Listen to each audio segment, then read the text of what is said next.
Es un placer compartir con ustedes esta mañana de Acción Popular. Tenemos que comenzar necesariamente como somos lo que somos, políticos. Comenzar con un titular que ustedes vieron en el periódico El Listín Diario del domingo. Un trabajo a la firma del embajador dominicano en España, el licenciado César Medina. Él titula el periódico Listín Diario Leonel y Danilo, o Danilo y Leonel, más cerca y unidos de lo que muchos imaginan. Este es el titular del periódico Listín Diario del domingo. Más cerca de lo que muchos imaginan. Nosotros creemos que sí, que están muy cerca, más de lo que muchos imaginan. Tan cerca están que creo que pueden pasarse una taza de café de ventana a ventana. Viven y actúan tan cerca que pueden pasarse una taza de café o también un traguito de vino, una copa de vino, de casa a casa, de galería a galería, de balcón a balcón. Muy cerca están Danilo y Leonel. Pero en lo que entiende el embajador dominicano en España. Porque lo que estamos viendo a nivel de la sociedad, a nivel de la política, a nivel de las instituciones del Estado, es otra cosa. Tomemos, por ejemplo, lo que ocurre en la Cámara de Diputados. Tomemos, por ejemplo, lo que ocurre en la Cámara de Diputados ahora mismo. El señor Abel Martínez, presidente de la Cámara de Diputados, buscó y consiguió, por los medios que entienda mejor, un reportaje del periódico El Caribe, el periódico de uno de sus socios de Santiago, y dijo esto, que el clientelismo no se ha podido eliminar en la Cámara de Diputados porque es un asunto heredado. Eso dijo Abel Martínez. Pero ese clientelismo en la Cámara de Diputados obedece y responde hoy, 24 días de San Juan, 24 de junio, responde a los intereses y a la lucha de poder que llevan estos hombres que están muy cerca. Tan cerca están que hay una reducción, hay un desmedro en la institucionalidad de la Cámara de Diputados. Esta lucha, esa cercanía entre Danilo Medina y Leonel Fernández está desmedrando institucionalmente la Cámara de Diputados. Hay un desenfoque y un desfase en el compromiso, la responsabilidad y el oficio constitucional de la Cámara de Diputados.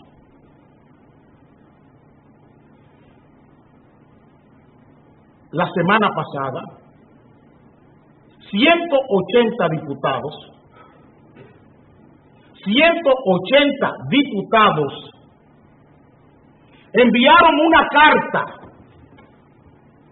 al Comité Político del Partido de la Liberación Dominicana, pidiéndole a ese organismo que propusiese a Abel Martínez como presidente a repetición o a reelección de la Cámara de Diputados.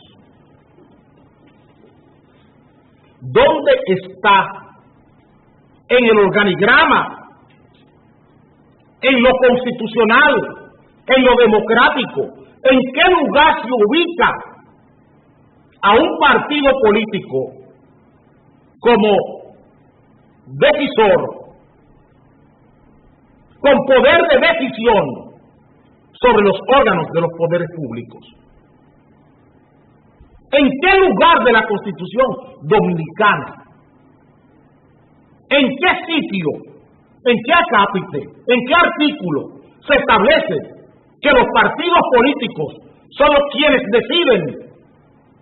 deciden lo que sucede o ha de suceder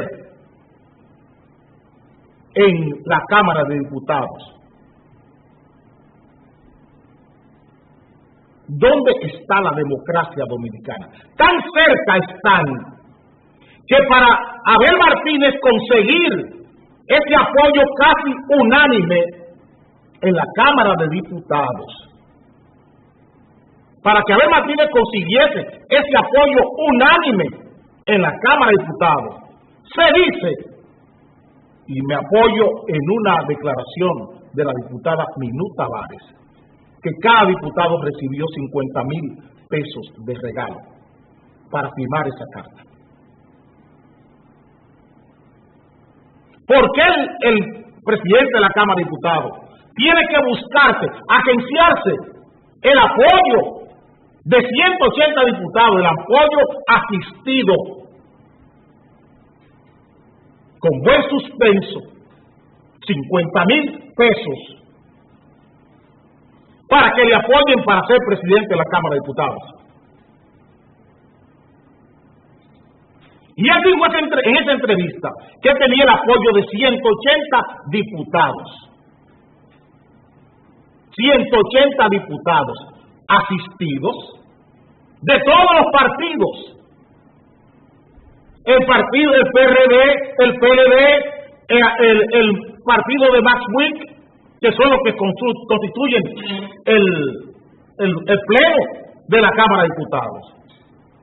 Los partidos que llaman de oposición aceptaron dirigir una carta al comité político del PLD para que sea el comité político del PLD quien decida lo que se debe hacer en la Cámara de Diputados. Hoy tiene esas funciones el comité político del PLD en la Constitución Dominicana. Esas son las funciones del comité político del PLD. Hasta ahí hemos llegado. Miren qué cerca están Danilo y Leonel. Tan cerca que han logrado, que han conseguido que el comité político, donde ellos son los líderes, esté por encima de las instituciones del Estado Dominicano.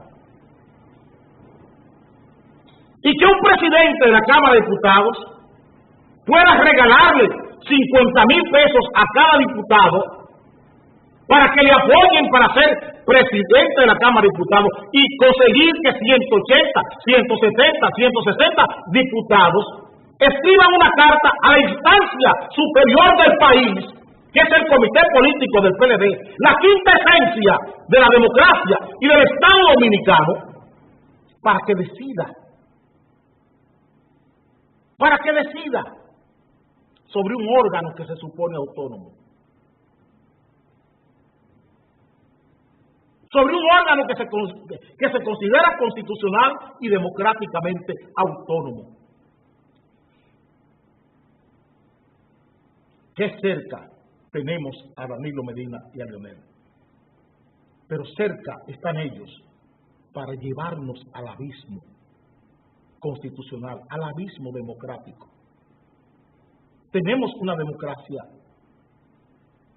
terriblemente enferma. Tenemos una democracia terriblemente enferma. Cuando esos son los episodios y esas son las muestras, los ejemplos que este país está recibiendo de su liderato. Esos son los ejemplos. Esos son los grandes pedestales. Danilo Medina y Leonel Fernández, tan cerca para llevarnos al abismo, para conducirnos al precipicio, donde caeremos y será tan terrible la caída que es posible que ni fuerza tengamos para pedir auxilio como nación. Esas son nuestras instituciones. Esas son nuestras instituciones.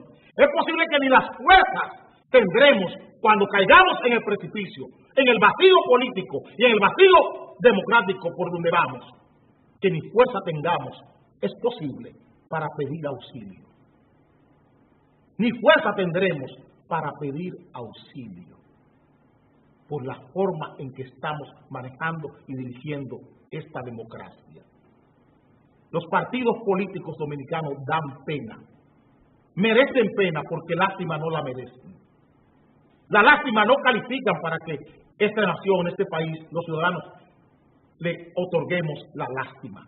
Es pena lo que merecen los partidos dominicanos. Y nos quieren enseñar que la directiva, la dirigencia, el liderato político dominicano está muy cerca de llevarnos al precipicio con estos ejemplos. Es esa lucha entre ellos dos que lleva a la Cámara de Diputados a estos desvaríos, a estas locuras colectivas.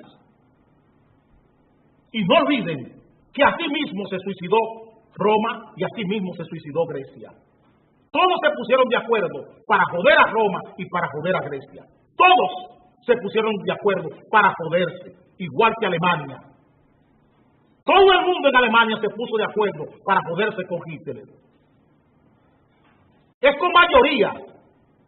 Es con mayorías. Es con estas mayorías que los países se joden. Haré una pausa.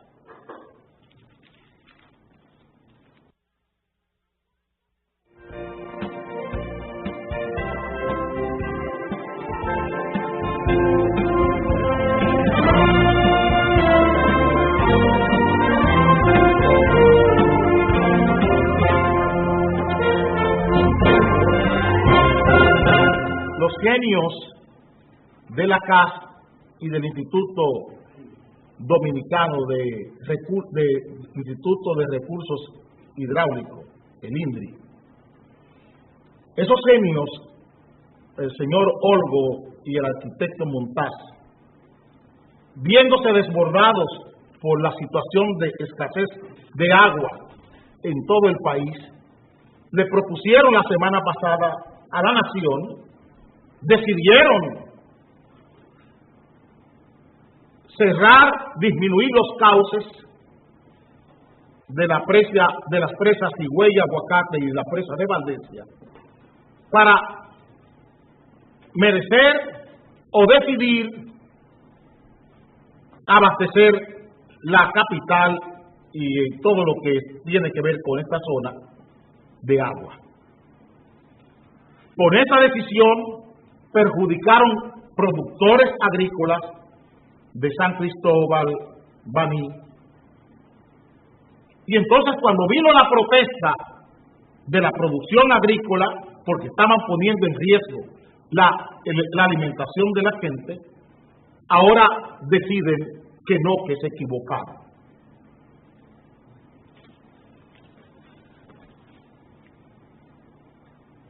Esa es la realidad.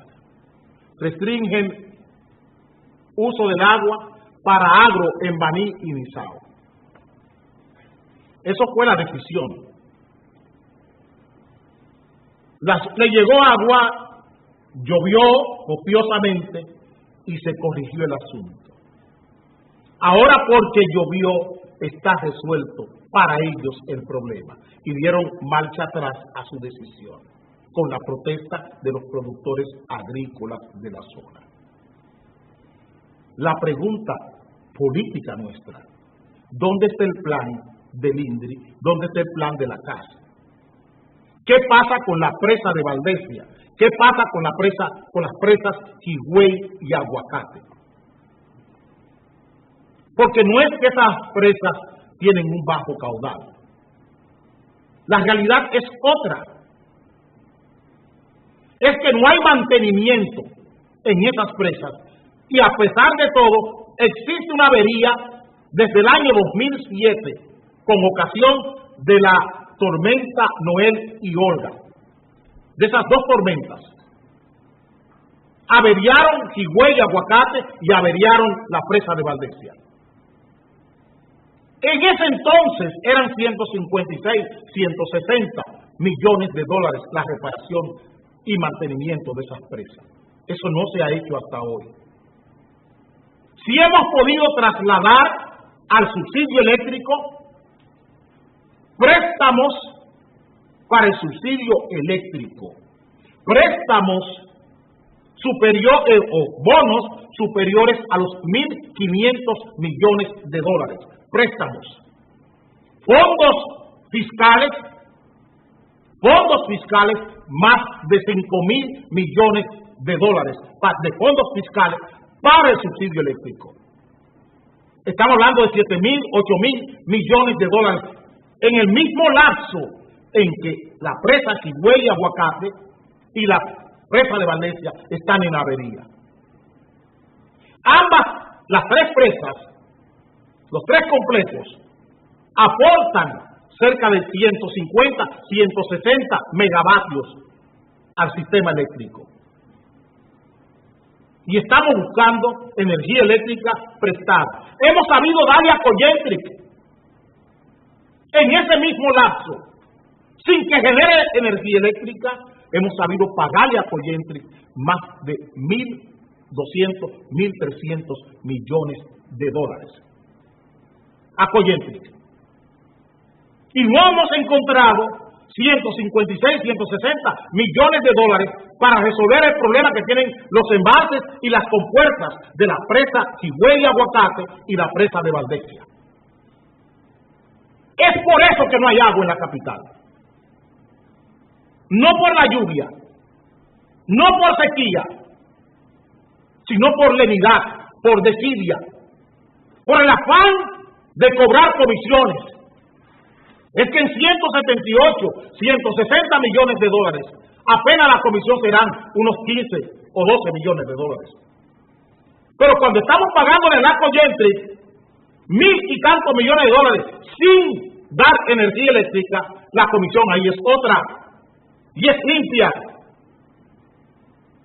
Cuando estamos pagando 40 millones de dólares mensuales en el subsidio, mal habidos sobre valuación en facturación eléctrica, en facturación de generación, estamos pagando 40 millones de dólares todos los meses.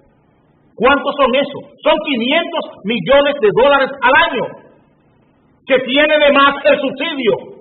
Entonces es mejor pagar esos 500 millones de dólares de más y no meternos a embromar con dos presas o con tres complejos hidroeléctricos que no nos van a dar las comisiones que nos vamos a ganar en esto. Es un asunto de comisiones. Es un asunto de robo vulgar al Estado, la razón por la que no tenemos agua en la capital. Es robo, es el robo de Estado lo que nos impide tener el agua en la capital, más allá de sequía. Es el robo de Estado, la falta de planificación para poder robar. Eso es lo que pasa en el INDRI, pasa en la CAS y pasa en la CDE. No hay planificación de manera expresa, agrede para robar. Es para robar que no hay agua. Porque así alquilo camiones y facturo. Así alquilo camiones y facturo. No porque haya necesidad, por sequía. ¿Qué pasa con el acueducto de la zona oriental? Era 460 millones en el año 96 y Balaguer dejó pago 270 millones de dólares de ese acueducto. Había que buscar solo 190 millones de dólares para concluir. el acueducto de la zona oriental. Este acueducto se han gastado cerca de 3.000 millones de dólares del 96 de esta parte. Debemos cerca de 1.800 millones de dólares y ahí está las acometidas vacías en grandes zonas de la zona oriental. Era 190 millones que se debían en el 96, que había que buscar en el año 96 cuando Joaquín Balaguer entregó el poder del acueducto de la zona oriental. Hemos gastado casi 3.000 millones de dólares.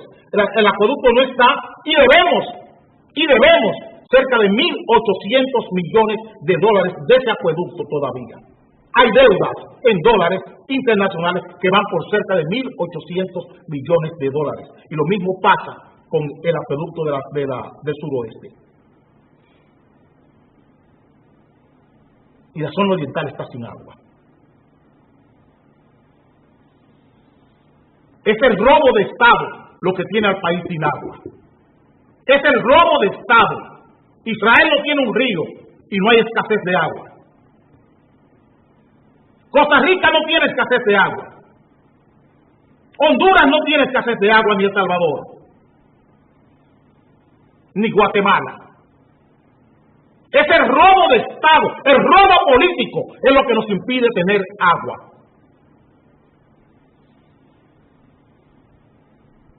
Es el robo lo que nos impide tener agua en este país. Todo el que pasa por el INDRI, todo el que pasa por la casa sale multimillonario.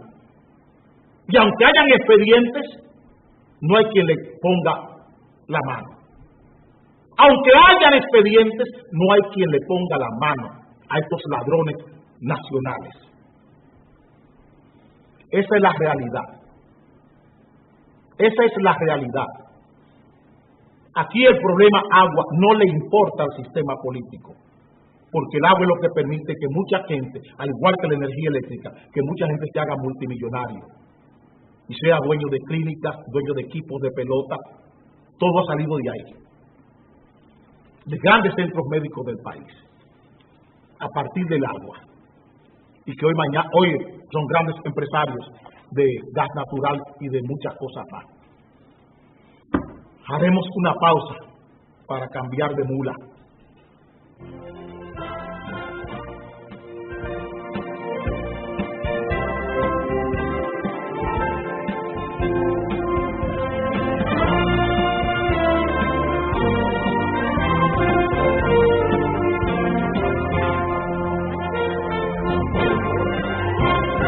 En el año 2002,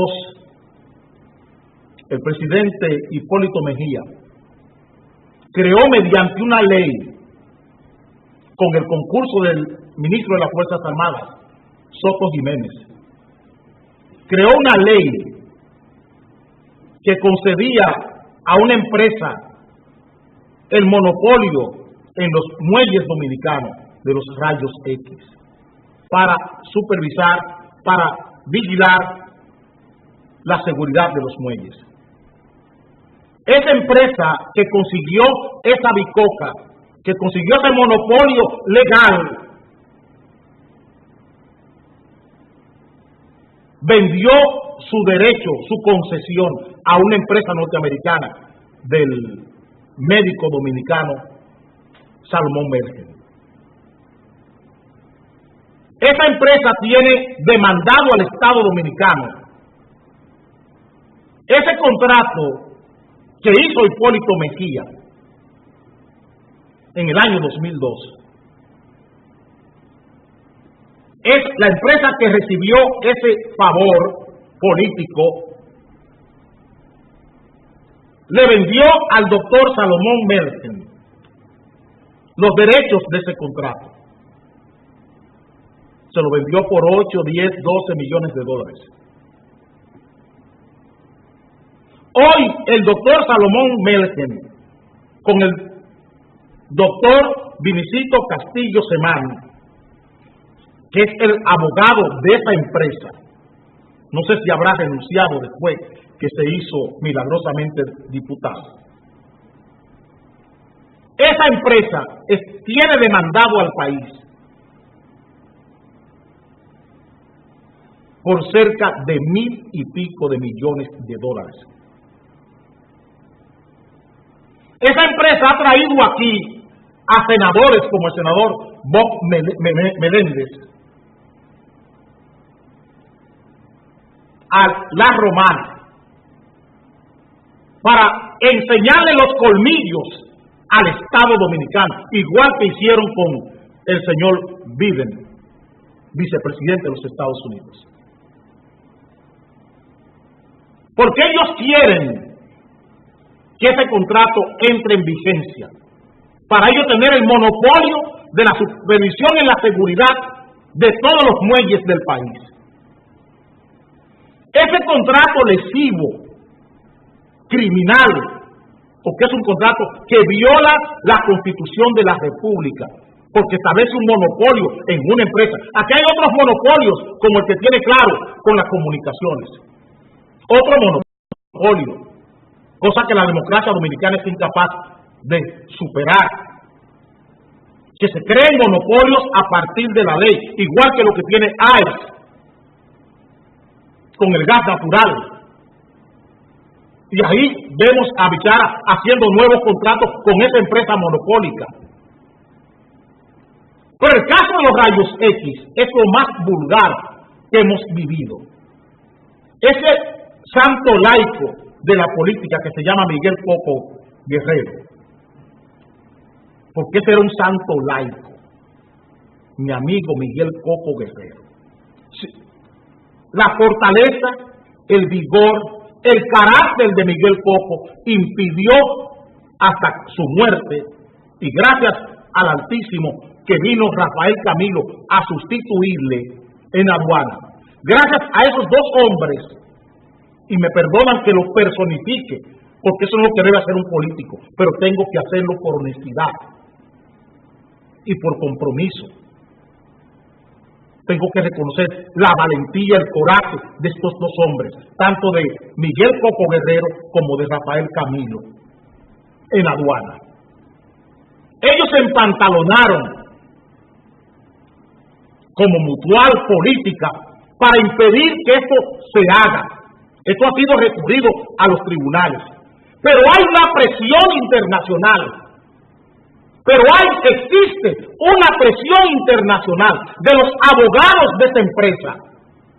Vinicito Castillo Semán, ese mismo que ustedes oyen permanentemente hablando de que Francia, Estados Unidos, Inglaterra, Canadá quieren hablando de presiones internacionales, para que ustedes vean la doble moral de esta gente. El mismo que quiere el muro asqueroso en la frontera, el mismo,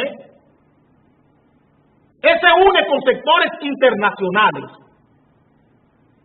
se apandilla con sectores internacionales para obligar a la República Dominicana a pagar, a resarcir un contrato oneroso, un contrato que viola la Constitución, un contrato que está en contra de los intereses dominicanos, a pesar de que hay un dominicano como dueño de la empresa, pero esa empresa es una empresa americana. Un hombre que está siendo investigado por fraude fiscal en los Estados Unidos, el doctor Salomón Melgen. Ahora, ese contrato es bueno. Eso lo hizo bien Hipólito Mejía. Esa misma gente dice que es bueno el contrato. Esa porquería que hizo Hipólito Mejía en el 2002, ahora es buena por los millones de dólares que les representa, aunque se joda la República Dominicana. Eso es lo que estamos viviendo, para que ustedes comprendan el comportamiento, la conducta de los políticos dominicanos, hasta dónde llega su nacionalismo y su soberanismo, hasta dónde que eso llega. Son esa gente las que están presionando internacionalmente al país, a la República, para que pague un adefesio. Estamos advirtiendo a la nación sobre los efectos de este contrato. Todas las asociaciones empresariales del país se han pronunciado en contra de ese contrato. Todas las asociaciones porque daña, rompe los esquemas económicos de las empresas privadas dominicanas. Todo el que exporta o importa tendrá problemas con este contrato. Y los políticos, muchos han hecho mutis por miedo. Los políticos han callado esto, unos por culpa y otros por vergüenza,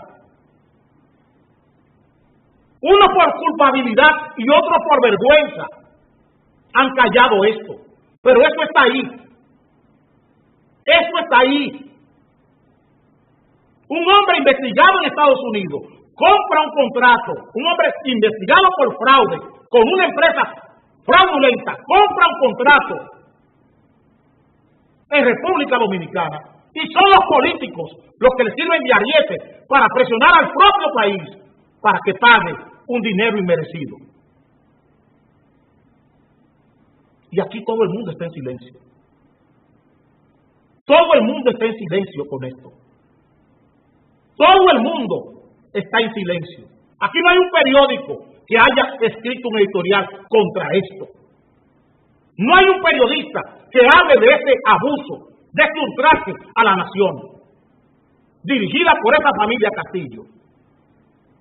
Al propio Procurador General de la República, esta gente le armaron una campaña en los medios de comunicación para desacreditarlo. Al propio Procurador General de la República, porque se ha opuesto a este contrato, porque se ha opuesto a él. No sé qué relaciones tendrán con el nuevo director de aduanas, pero esa es la realidad. Y estamos advirtiendo al país para que conozca su liderazgo político, para que conozca estos discursos de doble pespunte, de doble moral, que aquí mucha gente está exhibiendo, de un nacionalismo barato, que solo le alcanza hasta donde le llegue el bolsillo. Hasta ahí llega el nacionalismo, hasta su bolsillo. Cuando su bolsillo se agranda, el nacionalismo tiene un color. Cuando su bolsillo se achica, el nacionalismo tiene otro color. Cambiaré de tema.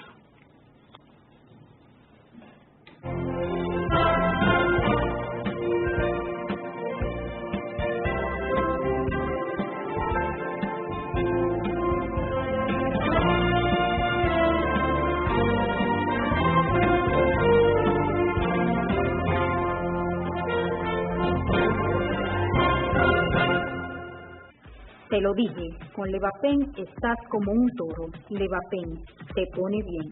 Busca tu alegría en la farmacia. Levapen, siempre bien.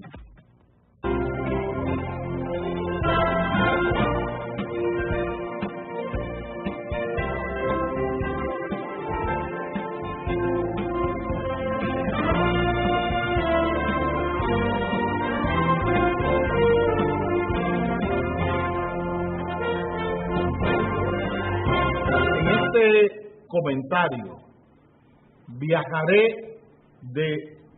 traeré desde fuera una experiencia para dejarle como colofón o como conclusión una realidad dominicana.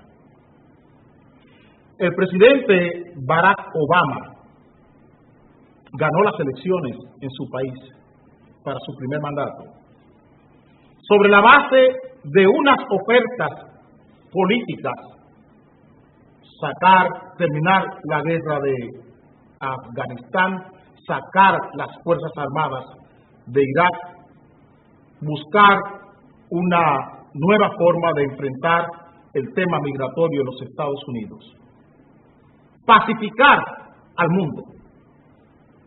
Consiguió el Premio Nobel de la Paz. En base a toda esta lucha por obtener la paz.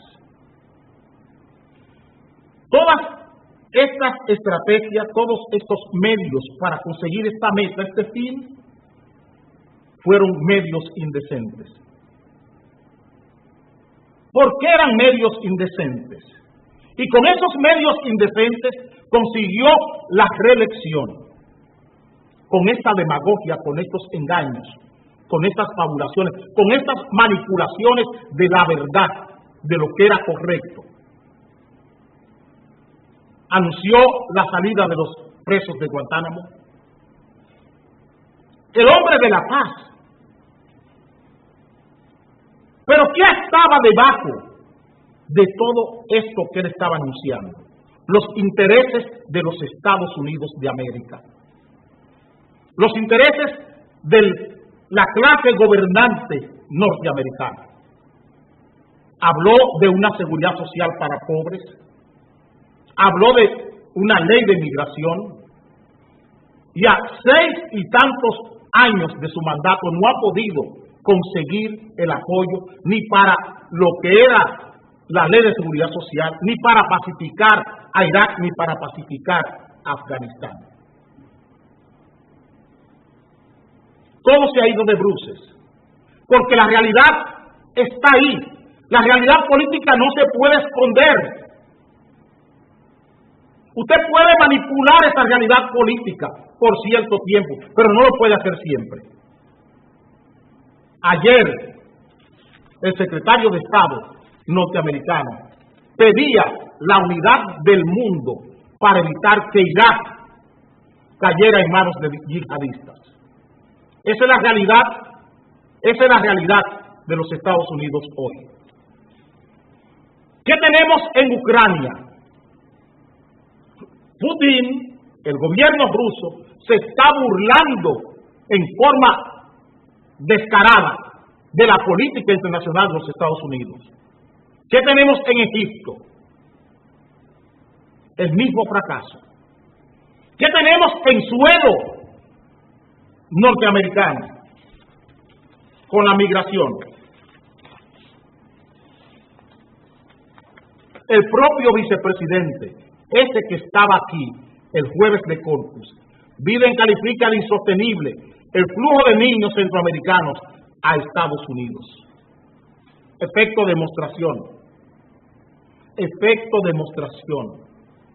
Como el presidente bueno, Obama, va a perdonar a todo el mundo, vamos a meternos allá que cuando se apruebe la ley de migración tendremos el problema resuelto. Esta es una opinión de una casa de inteligencia política en los Estados Unidos. Estiman que la guerra de Irak incidirá en las elecciones de Estados Unidos. No estaba pacificado Irak en la boca de Obama. No estaba en paz Afganistán. No había problema resuelto de migración con la ley. ¿Dónde está la ley? Lo hablamos la semana pasada. Hemos dicho que el colapso del sistema federal norteamericano, lo dijimos con ustedes aquí, con ocasión de la visita, que hay un colapso del sistema federal en los Estados Unidos, en la mano de Obama. Y su popularidad, ¿dónde está? Para dirigir, para liderar este proceso. Tenemos un bolsón en República Dominicana. Instrumentamos 2 leyes, 2 procedimientos, una ley de naturalización y un proceso de regularización para cumplir con la sentencia del Tribunal Constitucional. ¿Qué hemos creado como solución? Otro problema. Y esos son los aliados de Haití. Son los aliados de Haití los que nos están hablando hoy. Es el servicio de jesuitas. Es el centro Bonó. Emplazan cúpula a Haití a no abandonar a su gente. Ese es el servicio de jesuitas para refugiados. Y nosotros aquí estamos creando bolsones de haitianos con recibos, diciéndole que están en trámite su situación migratoria. Y esos haitianos están entrando al país, están teniendo mujeres, están pariendo esas mujeres hijos en este país con ese papelito. Por cada 31,000, por cada 37,000, 100 tienen documentos. Eso no lo digo yo, lo dijo Monchi Fadul, el ministro de Interior y Policía. De cada 31,000, 100 tienen documentos. Y esos 31,000 tienen un papelito diciendo que están en trámite sus documentación migratoria. Cuando esos 31,000 se multipliquen por 250,000, por 300,000 y comienzan a parir los 10,000, 15,000, 20,000 hijos en este país y que nunca llegarán a tener la documentación en el tiempo que ha establecido, ¿qué riesgo tendremos en el país con esas masas, con esos bolsones de gente con papeles? ¿Qué haremos con ellos?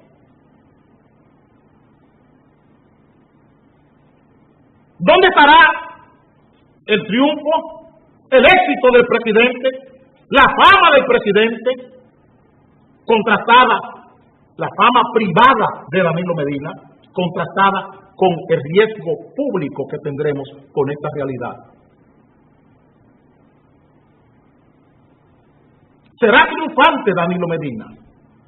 ¿Será el hombre de éxito, como lo dijo Biden, un presidente decidido, que instrumentó dos leyes, dos formas, dos procedimientos rápidamente, con agilidad? Eso es un triunfo.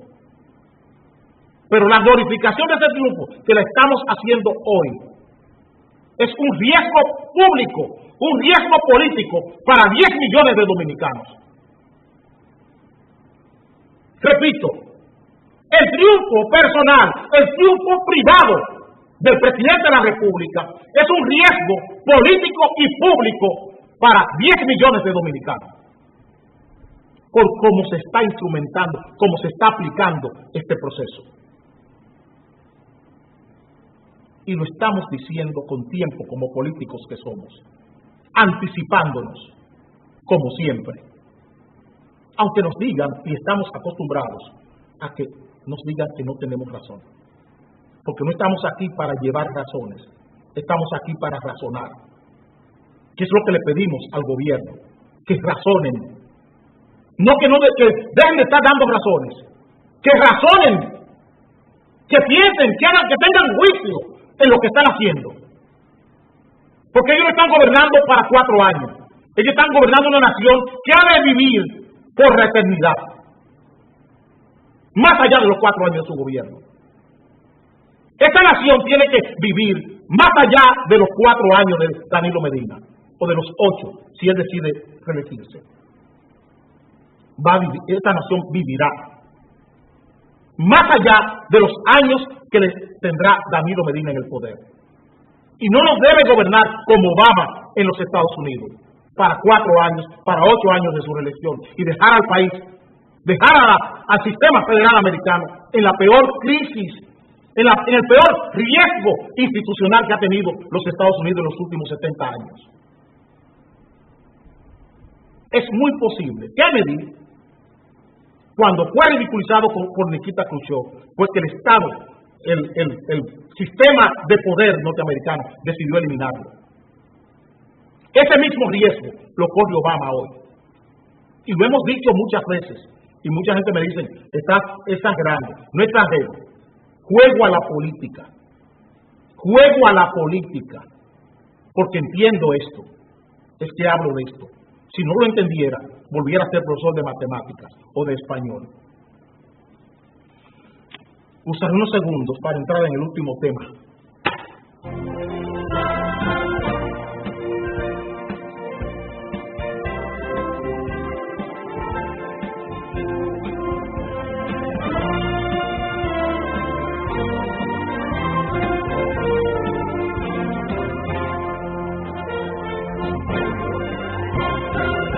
Los psiquiatras, ¿qué tiempo tengo? Los psiquiatras nos regalan una cifra, un número que para ellos es trágico. Hablan de un aumento en un 30% de los pacientes depresivos. Eso dicen los psiquiatras. Consultas por depresión crecen hasta un 30%. Educación incide. Nos alegra, porque parece que no estamos desandando en esta mesa política. Ayer hablábamos de eso. Ayer y siempre. Tenemos que aceptar esta cifra no como una estadística, ni como un dato sanitario, ni como un dato tampoco de salud, porque nosotros no somos psiquiatras ni somos psicólogos, somos políticos. Entonces para nosotros esto es una información política, porque ellos señalan, ya que están saliendo de las recetas, ya están viendo el problema de depresión, de ansiedad en la sociedad, ya no como un problema terapéutico, ni de ideología terapéutica, sino como un problema de ciencia política. Educación incide. Y es verdad, porque la pregunta sería desde la política, ¿por qué la gente está ansiosa? ¿Por qué la gente está depresiva? La gente entra en ansiedad cuando los deseos son los que dirigen su comportamiento. Y entra en depresión cuando es su estado de ánimo el que dirige su comportamiento. Son dos estados distintos. La depresión es cuando el estado de ánimo, fruto de una serie de desencuentros, de fracasos, mal manejados, sin tachaduras, se adueñan del estado de ánimo del ser humano. Que más allá de los ansiolíticos y de los tratamientos terapéuticos, eso no resuelve el problema, porque eso es lo mismo que la droga. Y la ansiedad es cuando la persona tiene frustraciones, no le salen las cosas bien, sus deseos no son adquiridos, no son alcanzados, entonces ese deseo toma el control del comportamiento del ser humano. Pero ¿dónde están? ¿Cuál es la clave? Tanto para la depresión como para la ansiedad. Cómo elegir nuestras metas, cómo escoger lo que queremos. Escoger lo que uno quiere, buscar lo que tú quieres. Decir, yo tengo que ser profesional, ser médico, ser ingeniero. Esa es una meta. Yo quiero ser rico, quiero poner un negocio, quiero poner un salón de belleza. Escoger las metas. ¿Dónde se aprende a escoger las metas? ¿Dónde se aprende a desechar las metas que no son conseguibles, que no son obtenibles? Es en la escuela. Es en la escuela. Es en la iglesia. Es en la familia. Es en los clubes culturales. Es en los clubes deportivos. Es cuando hay un deporte que te enseñan a esforzarte en el deporte, porque ¿cuál es el mérito que tiene el deporte? Que es el premio al esfuerzo, es el premio a la tenacidad, a la disciplina, a la obediencia. Robinson Cano no es lo que es por premio, porque consiguió un ansiolítico, consiguió una pastilla. Ese esfuerzo, Juan Luis Guerra es lo que es en la música, por esfuerzo, porque se esforzó para estudiar música y dedicarse a leer, porque hay una disciplina, hay una obediencia, hay una meta decidida, bien definida, que la aprende en la escuela. Entonces tenemos una sociedad que es de frustración en frustración, frustración política, frustración social, frustración penal. ¿Qué pasó en Agua? ¿Dónde están los límites humanos? Un señor mata a 2 personas y él se suicida. Es la escuela que está generando estos asesinos y estas víctimas. Es la sociedad la que está enferma.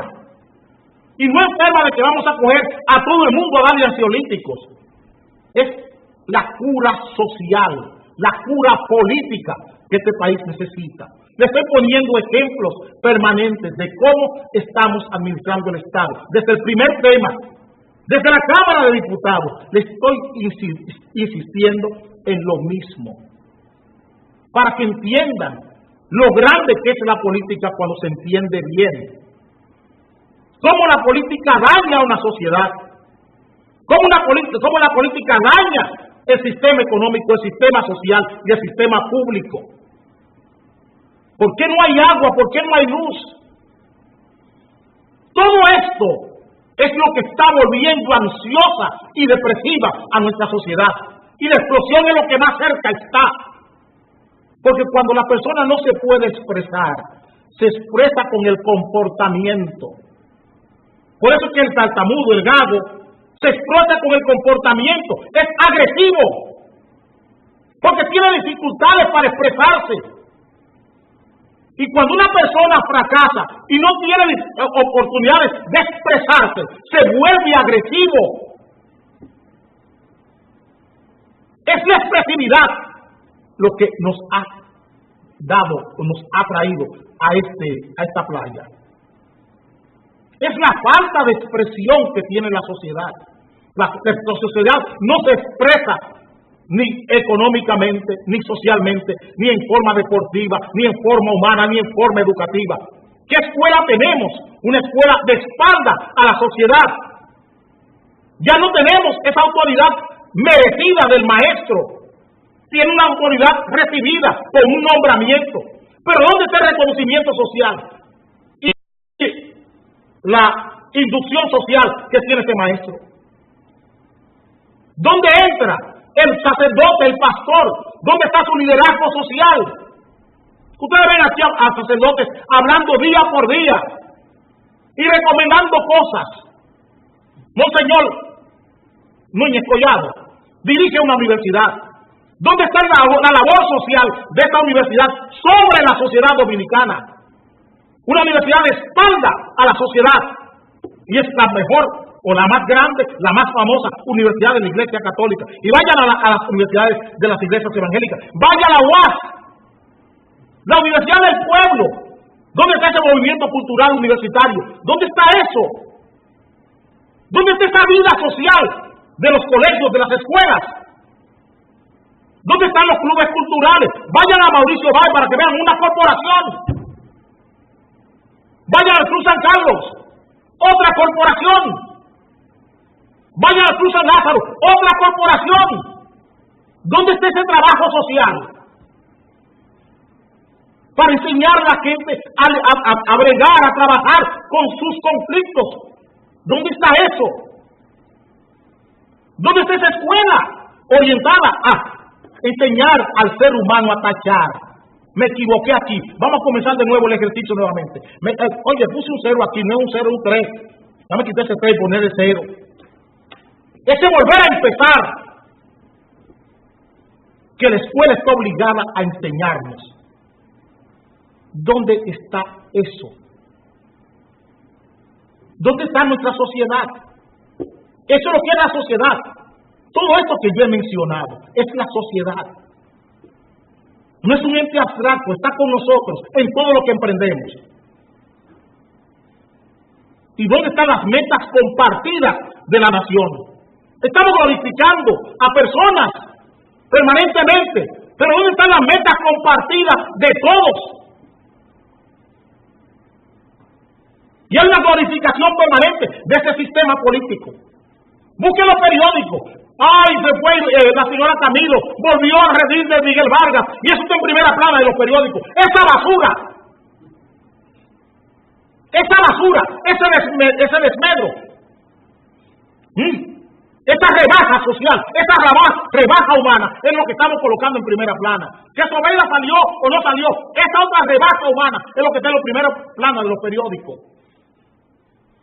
¿Dónde están los ejemplos que necesitamos? Los estandartes, los verdaderos señalamientos, los verdaderos éxitos colectivos que esta nación lo perdió. estos éxitos colectivos. ¡Ay! Tenemos un deportista, Félix Sánchez. ¿Dónde se educó? ¿Dónde se crió? No sabe ni siquiera hablar español. Y todo Félix Sánchez, Félix Sánchez. Señores, no. Eso es hipocresía. Esos son los mismos medios indecentes que usó Barack Obama para reelegirse y para llegar al poder. Y lo mismo que estamos viviendo hoy. La glorificación personal de nuestro liderazgo, mientras nuestras metas comunes se van a la mierda. Eso es lo que estamos viviendo.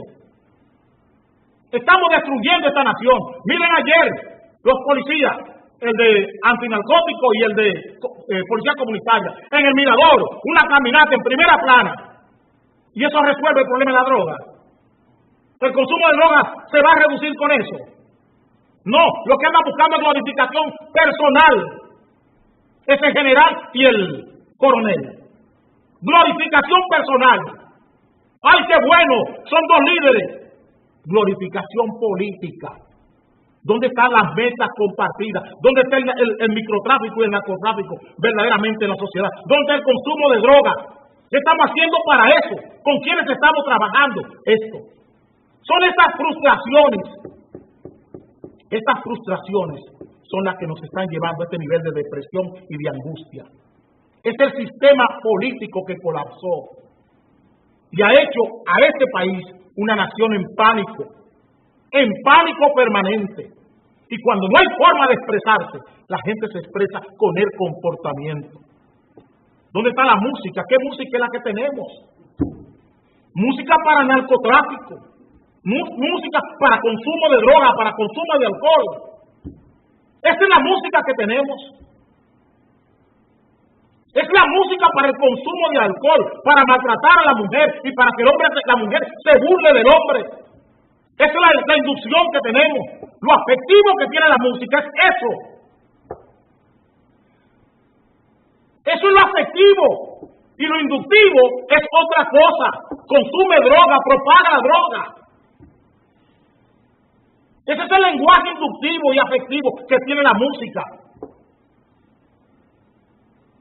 ¿Y dónde estamos nosotros? ¿Dónde está la política con todo esto?